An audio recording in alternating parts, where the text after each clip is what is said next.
My daughter kicked me out of my own house, shouting, "My husband's family is going to live here now." "So get out," I asked. "Where?" she replied coldly. "Go to the dump." So I went, smiling, because I knew it wasn't an escape, but a tactical retreat to carry out my plan. Within a week, they lost everything: their home, their money, their happiness. Before we continue, please subscribe to the channel and let us know where you're listening in the comments. The phone rang just as I finished washing my lunch dishes. The shrill tone cut through the afternoon silence of my empty house, making me jump slightly. My hands were still damp when I reached for it, recognizing Emily's number on the screen. My heart lifted. She hadn't called in 3 months. "Dad." Her voice sounded different somehow, sweeter than usual. "I hope I'm not interrupting anything important." "Emily, honey." I couldn't hide my excitement. "You're never interrupting." "So good to hear your voice," she laughed, but it felt rehearsed. "I have a surprise for you. We're coming over tonight. Ethan and I, along with his parents. We want to have a conversation with you." I set down the dish towel, my engineer's mind automatically calculating. "Tonight, that's wonderful. I haven't seen you in so long. Should I make dinner? I could pick up that wine you like. The Pinot Noir from that little vineyard we visited. Don't worry about food. Dad," her tone became firmer, "just be ready for us around 6. This is important." Something in her voice made me pause, but my loneliness overrode my caution. "Of course, sweetheart. I'll make sure everything's perfect. Will you be staying the night? I can prepare the guest rooms. We'll see how the evening goes." She cut me off gently. "I have to run now, but we'll see you at 6 sharp." "Okay." The line went dead before I could ask more questions. I stood holding the phone, replaying her words. A surprise. A conversation. The phrase felt oddly formal, but maybe she was finally ready to bridge the gap that had grown between us since her mother died. Maybe this was the reconciliation I'd been hoping for. I glanced at my watch. 3 p.m. 3 hours to prepare. The house suddenly felt alive with possibility. I walked through each room with renewed purpose, seeing it through Emily's eyes. The living room needed vacuuming. The bathroom required fresh towels. I moved with the systematic precision that had served me well through 35 years of engineering projects. First, I drove to the grocery store on Elm Street. The April air was crisp, promising spring, but still holding winter's edge. I selected a bouquet of yellow daffodils, Emily's favorite since childhood, and added a bottle of the Pinot Noir she'd mentioned loving last Christmas. In the bakery section, I found individual chocolate tarts, the kind she used to beg for during our weekend trips to Elliott Bay Book Company. Back home, I arranged the flowers in my wife's crystal vase, the one Emily had always admired.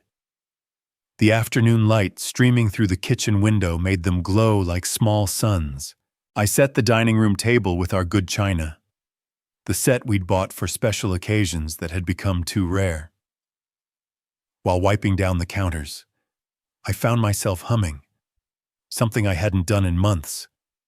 The house felt different, expectant. I pulled out old photo albums, thinking we might look through them together. There was Emily at 5, gap-toothed and grinning in her yellow dress. Emily at 18, rolling her eyes at my camera, but smiling despite herself. Emily on her wedding day, radiant in white silk. I paused at that last photo. Ethan stood beside her, handsome in his rented tuxedo, but something about his smile had always seemed hollow to me. His parents flanked them, William with his practiced businessman's grin, Susan with her perpetual look of mild disapproval. They'd never quite accepted me, the simple engineer who'd worked his way up from nothing. But tonight would be different. Tonight we were family coming together. I showered and put on my best casual shirt. The blue one, Emily said, brought out my eyes. In the mirror, I saw a man trying to look younger than his 65 years, hope making his face brighter. My gray hair was neatly combed, my expression optimistic. At 5:30, I did a final walkthrough. The house smelled of lemon cleaner and fresh flowers. The wine was breathing on the sideboard. The chocolate tarts waited on bone china plates. Everything was ready for whatever surprise my daughter had planned. I settled into my favorite chair by the window, watching for headlights on Oak Lane. The anticipation felt like Christmas morning, that delicious tension of waiting for something wonderful to unfold. Outside, the streetlights began flickering on in the gathering dusk. 6 was only minutes away. Car doors slammed outside. I checked my reflection one last time in the hallway mirror, smoothing my hair. Through the frosted glass, I could see 4 silhouettes approaching my front door. My heart hammered with anticipation. I opened the door before they could knock, my face breaking into what I hoped was a welcoming smile. Emily. Ethan. Emily stood on my doorstep in a black coat that made her look like she was attending a funeral. Her face was composed, distant, no smile, no hug. "Hello, Dad." Her voice carried none of the warmth from our phone call. Ethan pushed past her, reeking of alcohol. His eyes were bloodshot, his jaw set in an aggressive line. Behind them, William and Susan Harper flanked my doorway like bodyguards in expensive coats. "Come in, come in. I've prepared dinner. Open that wine you love. We won't be staying for dinner." Susan Harper swept into my living room without invitation, her sharp eyes already cataloging my furniture, my belongings. She touched my wife's crystal vase dismissively. "Such cheap flowers." I blinked, confused. "I bought Emily's favorites, the daffodils." "Dad, we need to talk." Emily finally looked at me, but her eyes were cold as January rain. "Sit down." William Harper had pulled out his phone and was photographing my kitchen, my dining room. The camera clicked methodically. I watched him bewildered. "What's he doing assessing the property value?" Susan said matter-of-factly. She settled into my wife's favorite chair like she owned it. "Now my son's family will live here. So get out." The words hit me like a physical blow. I gripped the back of the sofa. "What I don't understand. Where this is my house. I've lived here 25 years. Emily's voice cut through my protest like ice. "Go to the dump if you want. We need this house." Ethan stepped closer, his breath sharp with whiskey. "We already arranged things with the police. Don't make trouble." I stared at my daughter, searching her face for any trace of the child I'd raised, the woman I'd loved unconditionally. Nothing. She looked at me like I was a stranger. Worse, like I was an obstacle. "Emily, sweetheart, I don't understand what's happening. Is this about money? If you need help, you're leaving tonight." Susan's voice broke no argument. "We'll give you 1 hour to pack essentials." My legs gave out. I sank into the sofa, my mind reeling. The chocolate tarts sat untouched on the dining table. The wine breathed uselessly in its crystal decanter. Everything I'd prepared with such hope seemed to mock me now. "This is my home," I whispered. William Harper finished his photography and slipped his phone away. "Not anymore. Emily is our daughter-in-law. Family takes care of family." The irony wasn't lost on me. I looked around the room at 4 decades of memories, at the life I'd built with my late wife, at the home where I'd raised Emily with such love. Now they stood in my living room like invaders dividing up my existence. I studied Emily's face one more time. This woman who'd called me 6 hours ago, who'd spoken of surprises and conversations, who'd let me believe for one afternoon that I mattered. Something cold settled in my chest. Not anger. Not yet. Something much more dangerous. Calculation. All right, I said quietly. The room went silent. They'd expected tears, pleading, desperation. Susan's eyebrows rose. Ethan's aggressive posture faltered slightly. I stood up, walked to the closet, and pulled out my old leather briefcase. I'll pack some things. The silence stretched between us like a taut wire. They'd expected tears, begging, maybe rage instead. I moved to my bedroom with the methodical precision that had served me through 35 years of engineering projects. I pulled my worn suitcase from the closet shelf. The leather was cracked, but the latches still worked perfectly. Everything had its purpose, its proper place. All right, I'll go. My voice surprised them. Calm, measured. But remember, I've been an engineer my whole life. I know how to build things. I folded my best shirts with mechanical precision, but I also know how to tear them down. Emily shifted uncomfortably. What do you mean by that? I looked up from my packing, meeting her eyes for the first time since their arrival. Nothing, daughter. Just wishing you happiness in your new home. From the living room.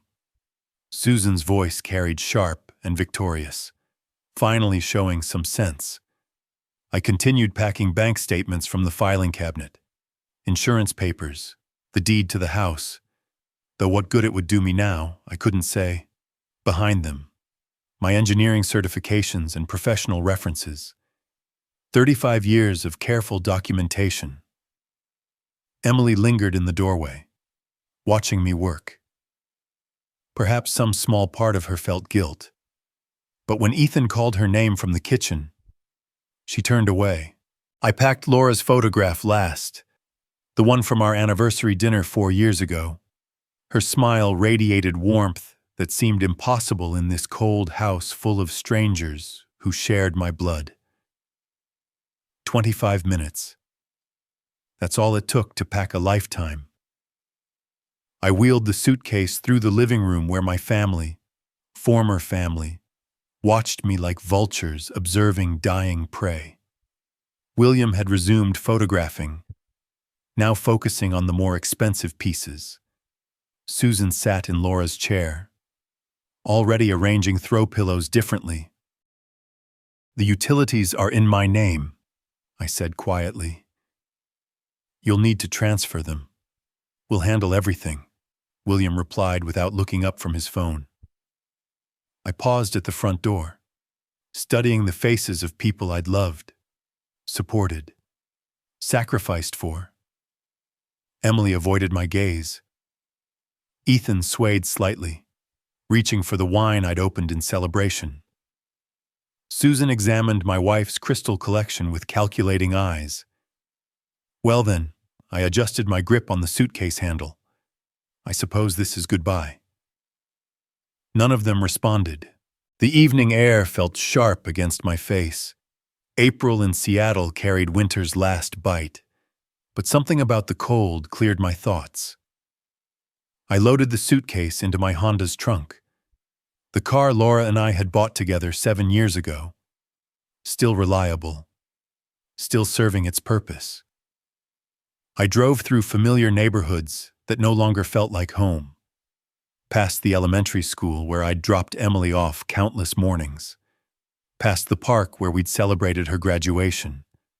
Past the grocery store where I'd shopped for tonight's rejected dinner. The ATM glowed harsh white in the parking lot of a 24-hour convenience store. I inserted my card with steady fingers, checking my account balance, pension deposits, Social Security, savings accumulated over decades of careful living. Not wealthy, but sufficient. More than they'd expected, probably.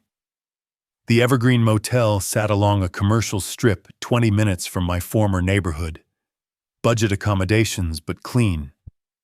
The desk clerk, a young woman with tired eyes, processed my registration without curiosity. Cash payment for 5 nights. Room 312. The room smelled of industrial carpet cleaner and contained everything necessary for temporary survival. Single bed, small table, television, bathroom with thin towels and tiny soap bars. I sat on the bed's edge and opened my laptop. Time to solve a problem. Morning light filtered through the motel's thin curtains, harsh and unfamiliar. For a moment, I forgot where I was. Then yesterday's betrayal crashed back like cold water. I opened my laptop and logged into my online banking. The numbers glowed steady on the screen. Pension deposits, Social Security, decades of careful savings. More than enough for what I needed to do. Then I accessed the joint account Emily and I had opened when she was 18. Her first checking account, with my name still listed as co-owner. She'd never removed me, probably forgot it existed. The balance made me smile for the first time in 24 hours. 25 years, I gave and gave and gave. I murmured to the empty room. Time to take back everything that belongs to me. I closed the laptop and showered in the motel's cramped bathroom. The hot water felt like clarity itself. No more confusion, no more hurt feelings. Just engineering precision applied to a very specific problem. By 9:45, I was standing in Best Buy's fluorescent bright aisles. The young clerk with purple hair barely looked up from her phone. "I need a prepaid phone," I told her. Something basic and a cheap laptop for travel.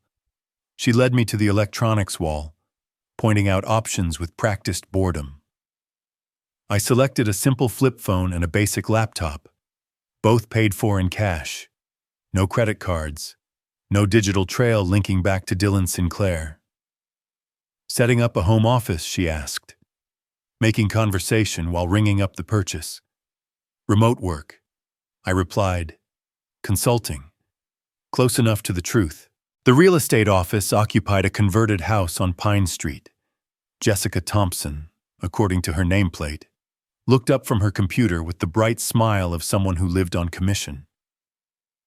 "How can I help you today? I need a modest apartment. 1 bedroom, month-to-month lease if possible." I settled into the chair across from her desk. I work online, so good internet is essential. Her fingers flew across the keyboard. Budget range. I named a figure that made her smile widen. Not extravagant, but comfortable. The kind of tenant landlords preferred. "I have several options. This unit on Capitol Hill has fiber optic internet. Perfect for remote work. When would you like to move in today if possible?" She blinked. "That's ambitious. But I like ambition. Let me make some calls." 2 hours later, I signed a lease for a clean 1-bedroom apartment 15 blocks from my former home. Close enough for reconnaissance. Far enough to avoid accidental encounters.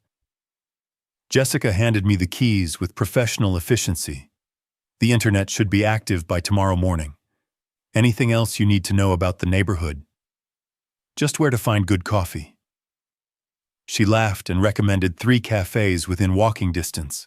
The apartment smelled of fresh paint and industrial carpet. Empty rooms echoed with possibility. I set my suitcase in the bedroom and unpacked my laptop on the kitchen counter.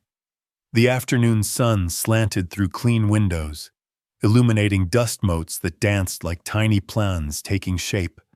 I opened my new laptop and began making lists. Resources available. Timeline requirements. Information needed. Phase 1. Objectives. Outside.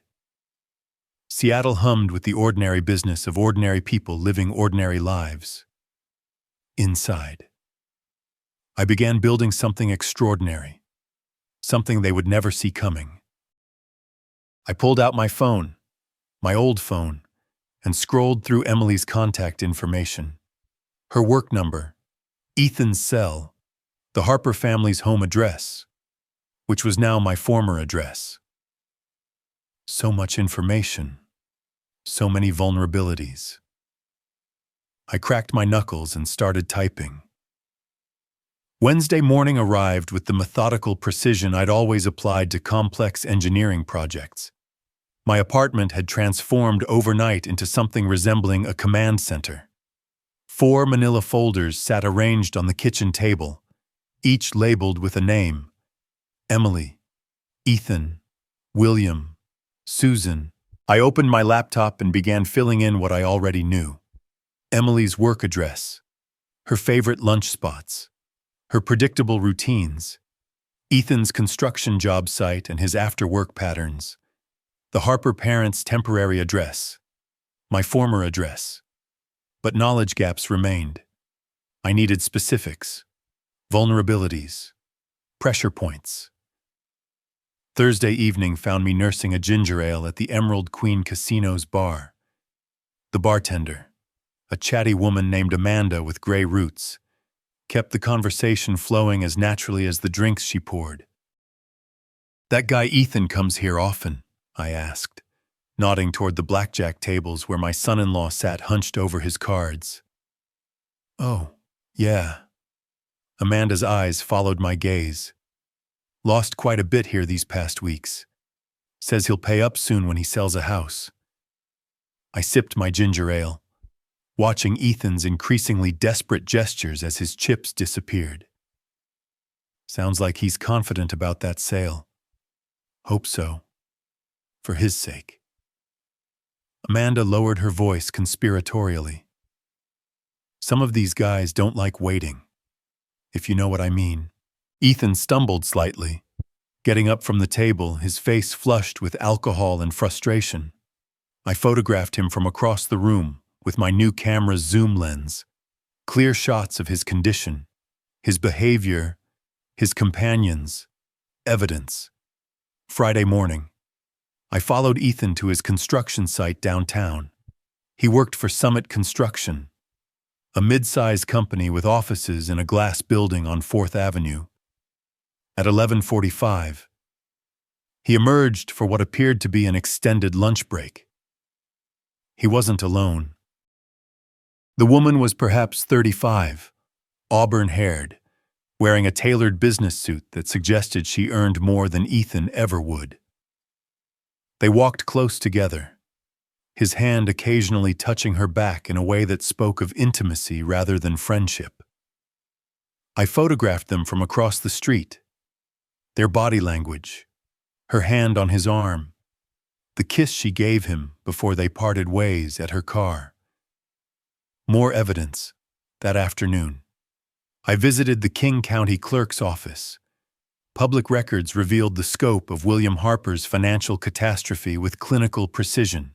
Failed investment in a restaurant chain, tax liens totaling $50,000, a business license that had been suspended for non-payment of state fees. The Harper family wasn't just desperate. They were drowning. Back in my apartment that evening, I spread the photographs across my kitchen table alongside printed documents and handwritten notes, Ethan's gambling debts, and promises about house sale proceeds, his affair with someone who clearly had money to lose if exposed, William's tax troubles and suspended business license, Susan's complete dependence on her husband's already compromised income. Each folder now contained enough ammunition to destroy its subject completely. I leaned back in my chair, studying the evidence with an engineer's satisfaction. Structural weaknesses identified. Load-bearing points located. The foundation of their victory over me had more cracks than they realized. My phone buzzed. The old phone with Emily's contact information still intact.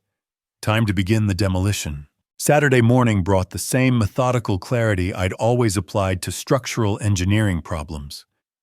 I spread the intelligence files across my kitchen table once more. This time not for analysis, but for action sequence planning. Emily first. Financial pressure would create immediate panic.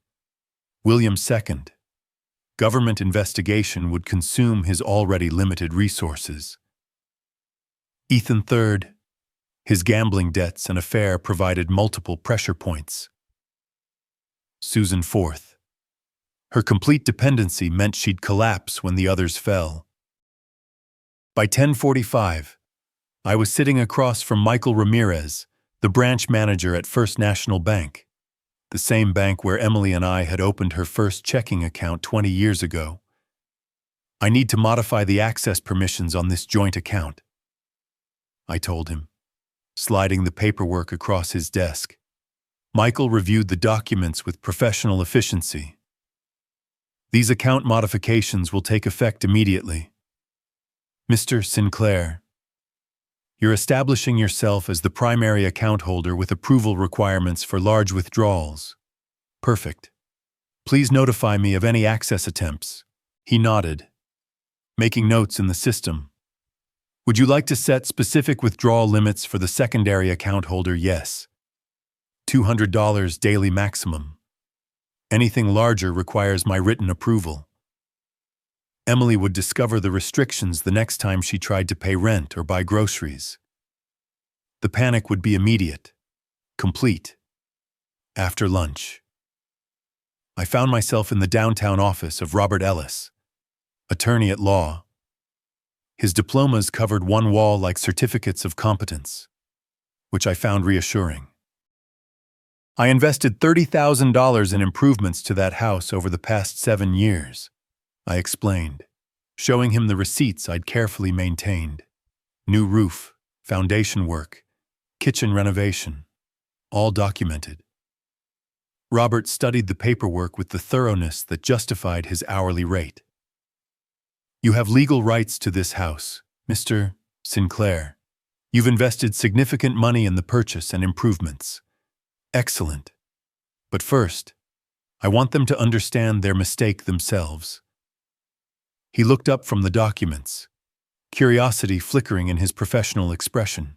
"What do you mean they took my house?" Thinking I was helpless. "I prefer they realize how wrong they were before I take legal action." "That's an interesting approach. But your legal position is strong whenever you decide to proceed." "Good. I'll be in touch when the timing is right." My final stop was the Washington State Department of Revenue building on Market Street. The clerk, a tired-looking woman in her 50s, accepted my manila envelope without particular interest. "Anonymous submission of potential tax irregularities," she confirmed. "Yes, William Harper, business owner, documentation of unreported income, questionable deductions, and suspended business licenses." She stamped the envelope and filed it in a basket marked "Investigation Required." Government bureaucracy would handle the rest with its own methodical precision. Back in my apartment by 5:15, I poured myself a glass of wine, something I rarely did. But the occasion seemed to warrant celebration. Outside my window, Seattle's evening lights began flickering on like tiny promises of what was to come. The first moves were in play. Emily would discover her financial restrictions within days. William's tax investigation would begin within weeks. Ethan's gambling debts would compound with interest. I opened my laptop and began drafting the next phase. Monday morning arrived with the precise timing I'd engineered. My phone buzzed with a text notification from the bank. Someone had attempted to access the restricted account. Multiple attempts. Actually, the timestamp showed 10:52 a.m. Emily had discovered her new reality. I poured coffee and opened my laptop, checking the bank's online activity log. 8 failed access attempts in 20 minutes. 3 phone calls to customer service. 1 request for immediate account review. All denied as planned. My phone rang at 11:38. Emily's number. I let it go to voicemail, then listened to her message with the satisfaction of an engineer watching a perfectly calibrated mechanism operate. "Dad, it's Emily. There's some kind of problem with our account. The bank says you've restricted access. Please call me back immediately." This has to be a mistake. The second call came at 11:55. More desperate this time. Dad, where are you? I can't pay rent. I can't buy groceries. My card was declined at the coffee shop in front of my coworkers. Please, whatever this is, we need to fix it now. I made lunch while the third call played. Her voice cracked slightly on the word help. By afternoon, she'd apparently called Ethan, my surveillance equipment, a basic listening device I'd placed near their bedroom window during a reconnaissance visit. Picked up fragments of their conversation through the old house's thin walls. Dad's money is blocked. Emily's voice carried the sharp edge of genuine panic. How are we going to pay the mortgage? Ethan's response came slurred with afternoon drinking. Stay calm, honey. We'll find a way out. Maybe we can sell something from the house. This can't be a coincidence. The bank says access was restricted by the account holder. Her voice rose with each word. That means Dad did this deliberately. You think your father? No. He wouldn't know how to do this. I smiled at that. Ethan's underestimation would serve me well in the coming weeks. The mail arrived at 3:45. Among the usual bills and advertisements was an official envelope from the Washington State Department of Revenue addressed to William Harper at his business address.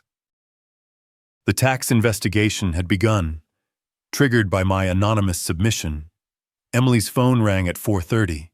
I could hear her conversation through the device as she paced the kitchen of my former home. William, it's Emily. We have a problem. Multiple problems. Actually. Her voice carried exhaustion now, the panic settling into grim determination. The tax office wants to audit your business records, and Dad has somehow locked us out of our bank account. William's response crackled through her phone speaker. That's impossible. Your father doesn't have that kind of authority. The bank disagrees. They say he's the primary account holder and can restrict access whenever he wants. A long pause. Then William's voice much quieter. Where is your father now? I don't know. He won't answer his phone. His old neighbor says she hasn't seen him since the day since he left. Another pause. Emily, what exactly did we walk into that night? She sank into the kitchen chair, Laura's old chair, and I could hear the creak of old wood through my listening device. I'm starting to think we severely underestimated him. Wednesday morning brought the systematic precision of Phase 2. I arranged Ethan's compromising photographs across my kitchen table like evidence in a court case. 14 high-resolution images of my son-in-law with his auburn-haired colleague captured outside her apartment building, in her car at a downtown restaurant during what should have been working hours. Beside them, documentation of his gambling debts, casino receipts, witness statements from bartenders, a pattern of financial irresponsibility stretching back months. 2 envelopes sat ready for delivery. One addressed to Summit Construction's Human Resources Department, one addressed to Emily at her office. By 10:15, Ethan's supervisor was reviewing an anonymous submission about employee gambling problems and questionable use of company time. The photos of Ethan drinking during lunch hours, the documentation of his debts, the witness statements about his desperate promises to pay up when the house sells.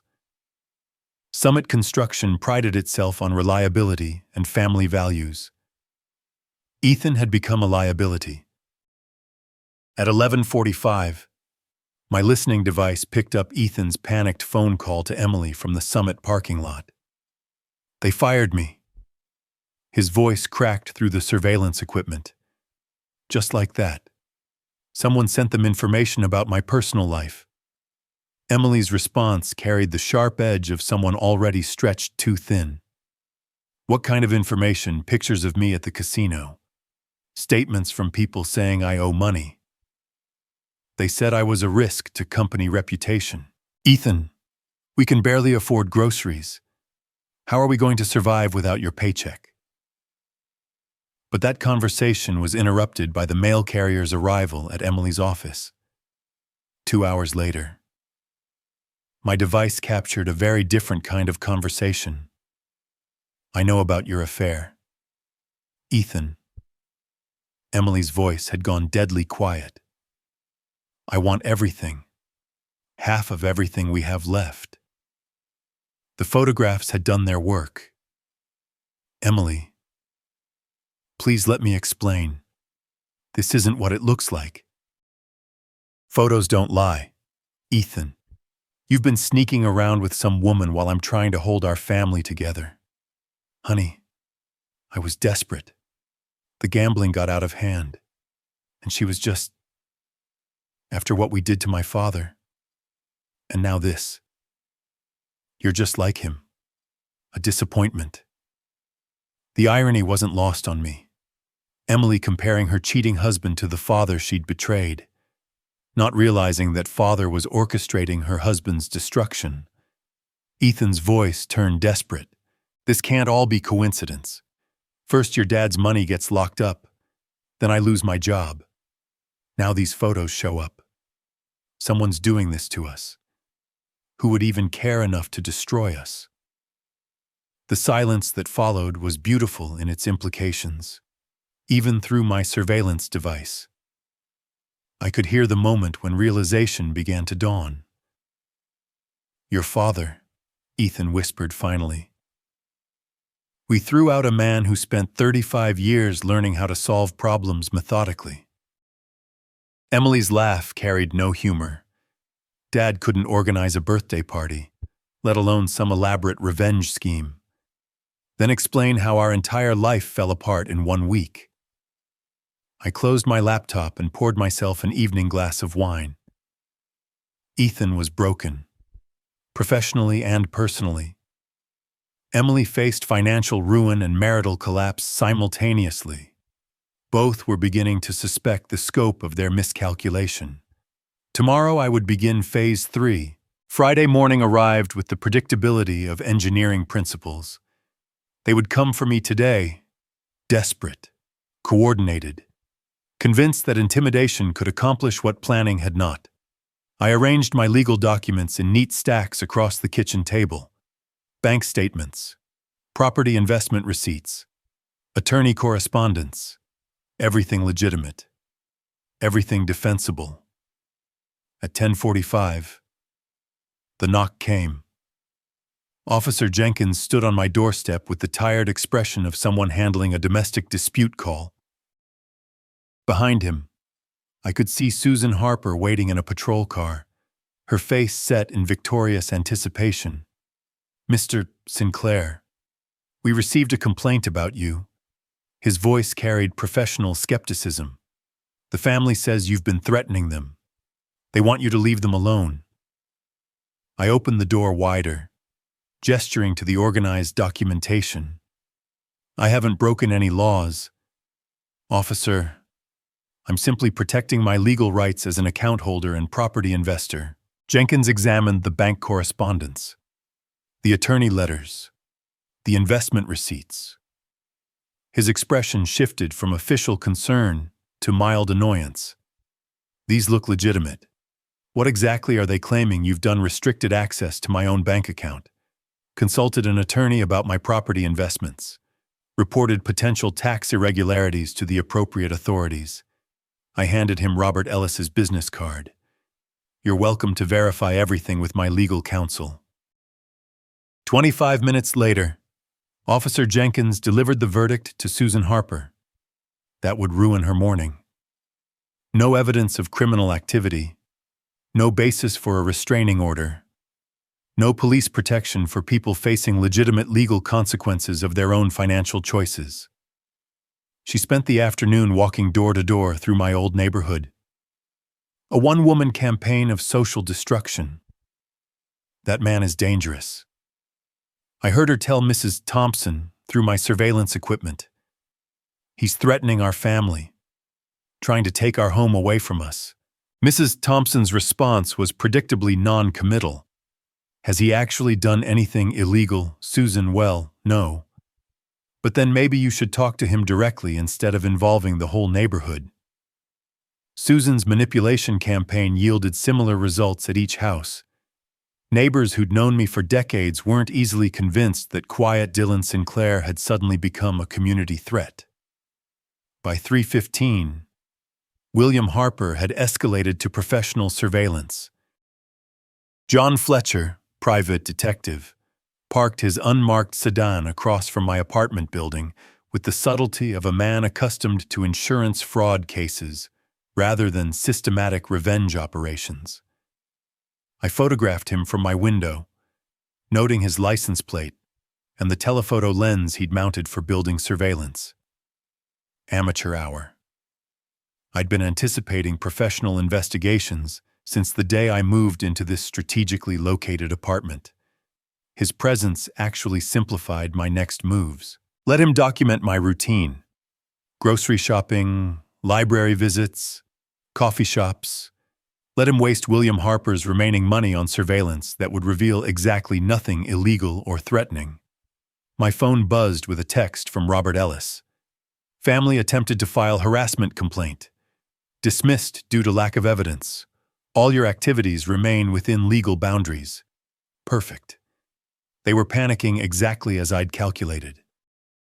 Desperate enemies make predictable mistakes, and the Harper family was proving that engineering principle beautifully. Their coordinated counterattack had accomplished nothing except confirming their complete misunderstanding of the situation. I wasn't their angry relative striking out in emotional rage. I was their systematic opponent. And Phase 3 was about to demonstrate the difference. Saturday morning brought an unexpected weight. I sat surrounded by the evidence of my complete victory. Bank statements showing Emily's restricted access. Photographs documenting Ethan's professional destruction. Tax investigation notices targeting William's business empire. Everything I'd planned had worked with engineering precision. So why did I feel so empty while organizing my filing cabinet? I discovered a manila envelope I'd forgotten packing. Laura's letters to me during our brief separation 40 years ago, when we'd argued about her mother's interference in our marriage. I opened the first letter with hands that remembered her handwriting better than her voice. My darling Dylan. She'd written in her careful script. Anger makes us do things we regret later. I know you want to prove a point to Mother, but proving you're right won't make either of us happy. The words hit harder than I'd expected. Laura had always seen through my engineering solutions to the human problems underneath. Even when she was furious with me, she never lost sight of what mattered. I read letter after letter, each one revealing her gentle wisdom about family conflicts and forgiveness. In one she wrote, Dylan, revenge never makes anyone happy, but justice is worth pursuing. There's a difference between making them pay and making things right. Making things right. The phrase echoed as I drove to Lakeview Cemetery. Laura's grave sat under an old oak tree, her headstone simple granite, with dates that encompassed 40 years of marriage. I'd avoided visiting since the funeral 8 months ago, but today I needed her guidance more than pride. What would you do, darling? I asked the headstone, feeling foolish but desperate. Would you forgive them or fight for justice? The wind rustled through the oak leaves, and I could almost hear her response. Not supernatural nonsense, just memories so clear it felt like conversation. You've already won, Dylan. They know they can't intimidate you. They know they underestimated you completely. But destroying them won't bring our home back or heal Emily's selfishness. I traced her name carved in stone. I've destroyed them completely, but it doesn't feel like victory. Memory supplied her gentle laugh because you're not a destroyer, sweetheart. You're a builder. You've spent 35 years solving problems by creating solutions, not eliminating obstacles. The afternoon sun slanted through the branches, warming the granite beneath my fingers. Laura had always been right about these things. She'd seen me more clearly than I saw myself. The difference between my engineering mind and my father's heart. There's a difference between making them pay and making things right, I whispered, repeating her words from the letter. That evening, back in my apartment, I spread my legal documents across the kitchen table once more. But this time, I wasn't planning another systematic destruction. I was designing a different kind of solution, one that would restore justice without requiring vengeance. I opened my laptop and began typing a very different kind of document. A letter to Robert Ellis about legitimate legal action for property recovery. Phase 3 would still demonstrate the difference between them and me. But it would demonstrate something Laura would be proud of. Monday morning arrived with the clarity Laura's guidance had provided. I arranged my documentation in 3 organized stacks: property investment records, financial evidence, and criminal documentation. Everything legitimate, everything systematic, everything legal. At 9:45, I sat across from Detective Emily Carter at the Seattle Police Department. She reviewed my materials with the professional thoroughness of someone who'd seen plenty of family disputes turn criminal. "Mr. Sinclair, you have sufficient evidence for criminal charges," she said, studying William Harper's tax documents, financial fraud, tax evasion, potentially conspiracy to defraud you of property investments. I handed her the photographs of Ethan's gambling activities. I want justice through proper legal channels, not personal revenge. Her eyebrows rose slightly. Most people in your situation would be screaming for blood. My wife taught me the difference between making people pay and making things right. Detective Carter initiated the investigation immediately. By 11:15, arrest warrants were issued for William Harper on tax evasion charges. The systematic approach that had served my private campaign now served legitimate justice perfectly. The emergency court hearing convened at 1:15. Judge Anderson, a no-nonsense woman in her 50s, reviewed my property investment documentation with professional efficiency. Mr. Sinclair invested $30,000 in improvements to this residence over 7 years. Robert Ellis explained to the court. He has legal standing as a property co-owner. Judge Anderson examined the receipts, the contractor invoices, the bank statements. The house is returned to the rightful owner. Defendants must vacate within 72 hours. The gavel's bang echoed like an engineering solution clicking perfectly into place. By 3:15, the eviction notice was served. I watched from across the street as the sheriff's deputy handed the official court order to Susan Harper. Her face went through the same progression of emotions I'd seen 2 weeks ago. Shock, anger, desperate calculation. But this time she faced the full weight of legitimate authority. Not just one wronged engineer. Emily emerged from the house. My house, carrying a suitcase with the mechanical movements of someone in emotional shock. Ethan followed, his face carrying the hollow expression of a man who'd lost everything through his own choices. They loaded their car in silence. No arguments, no threats, no desperate attempts at manipulation. Just the quiet acceptance of people who'd finally encountered consequences. They couldn't intimidate, bribe, or charm their way around. At 5:15, I stood in my own front doorway for the first time in 2 weeks. The house felt different. Not because they'd changed anything, but because I'd changed everything. The afternoon light slanted through the kitchen window exactly as it had that first day, when Emily called with her surprise. But now it illuminated justice restored through proper channels, not revenge extracted through systematic destruction. I picked up Laura's crystal vase from the dining room table. It had survived their occupation undamaged. just as my sense of right and wrong had survived my temporary descent into vengeance. Tomorrow, Emily would face her own choices about how to rebuild a life without depending on money that was never really hers. Tonight, I was home. Friday morning arrived with the quiet satisfaction of justice properly served. I stood at the threshold of my house, my legally restored house, carrying only a single suitcase and 25 years of vindicated dignity. The locksmith had finished his work the previous evening. These were my keys now, legally and morally.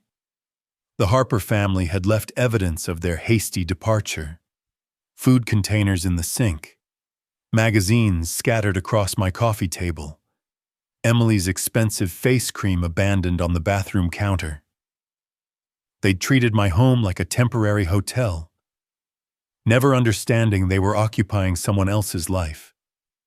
I spent the morning systematically erasing their presence, not out of anger, but with the methodical precision Laura would have recognized.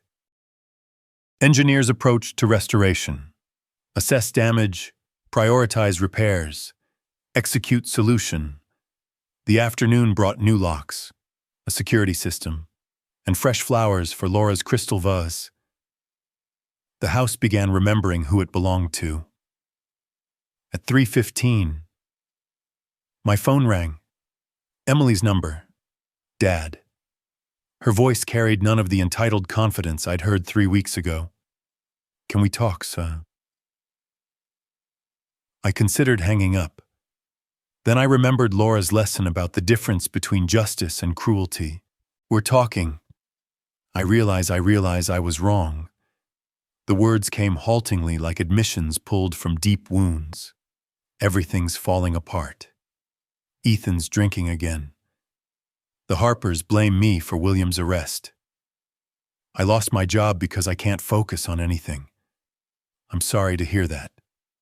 Emily, are you really? The question caught me off guard with its naked honesty. Was I sorry? Or was I simply satisfied that consequences had arrived exactly as engineered? Yes, I realized. I'm sorry.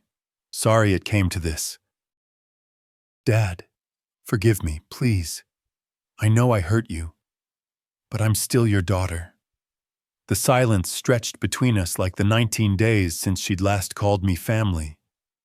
Emily, forgiveness is one thing, but trust is entirely different. You made your choice when you threw me out of my own home. Now live with it. I can't survive without my money. I finished gently. You survived 37 years learning to depend on me for everything. Now learn to depend on yourself.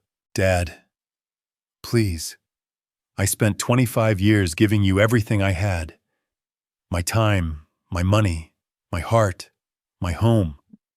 And the first moment it became convenient, you discarded all of it.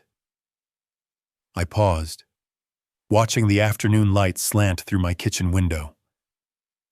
That taught me something valuable about what I was protecting. The line went quiet, except for her breathing.